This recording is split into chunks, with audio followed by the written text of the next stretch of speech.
warahmatullahi wabarakatuh. Shalom, salam sejahtera bagi kita semuanya. Om Swastiastu, Namo Buddhaya, salam kebajikan. Yang saya hormati, dosen tutor pembimbing saya dan teman-teman sekalian. Puji dan syukur kita panjatkan kehadirat Tuhan yang Maha Kuasa, di mana atas berkat dan ridhonya kita masih diberi kesehatan dan penuh semangat. Perkenalkan, nama saya Tony Alexander Sihite. Saya dari UT Jakarta, Prodi Ilmu Hukum dengan nomor induk 0447 06 318. Pada kesempatan kali ini, saya ingin menyampaikan pidato saya dengan berjudul Pentingnya Literasi Digital bagi generasi muda di era informasi. Nah, pada saat ini, hidup di dunia yang serba terhubung, teknologi dan internet bukan hal asing, melainkan sudah menjadi bagian yang tak terpisahkan dari keseharian kita. Kita mulai dari bangun, tidur, hingga kembali beristirahat. Hampir setiap saat kita berinteraksi dengan perangkat digital. Pernahkah Anda bertanya, apakah kita sudah benar-benar cerdas dan bijak dalam menggunakan semua kemudahan ini? Nah, melalui pidato saya ini, saya ingin mengajak saudara semuanya memahami betapa pentingnya literasi digital sebagai bekal utama kita menghadapi arus informasi yang semakin deras.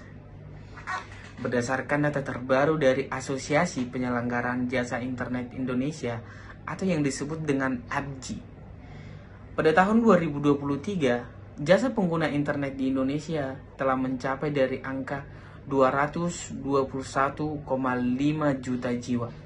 Dari jumlah tersebut, sekitar 64,8% atau lebih dari separuhnya, kita generasi muda yang berusia 5 hingga 25 tahun ke atas. Kita adalah kelompok yang paling aktif dan paling banyak menghabiskan waktu di dunia maya.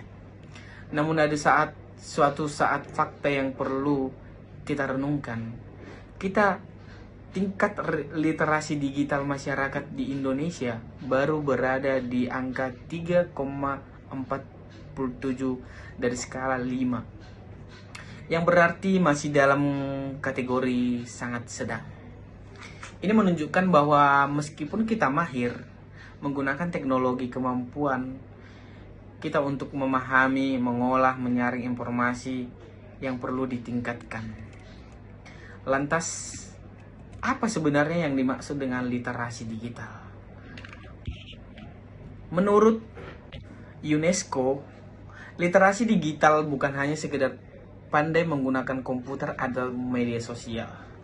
Lebih dari itu, literasi digital adalah kemampuan untuk mengakses, mengelola, memahami, mengevaluasi, menciptakan, hingga berkomunikasi dengan informasi secara aman, etis, dan efektif. Itu adalah kunci agar kita tidak hanya menjadi pengguna, tetapi juga pengendali teknologi itu sendiri. Mengapa hal ini sangat mendesak untuk kita pelajari? Mari kita lihat data dari Kementerian Komunikasi dan Informatika atau Kominfo pada tahun 2020. Tercatat lebih dari 300 konten negatif dan berita palsu atau hoax yang harus dihapus dari ruang digital kita. Yang paling memprihatinkan, sebagian besar penyebar atau maupun korban dari berita-berita menyesatkan adalah generasi muda. Kurangnya kemampuan memilah informasi membuat kita mudah terprovokasi, membayarkan hal yang belum tentu benar, hingga menjadi korban penipuan, kejahatan, cyber.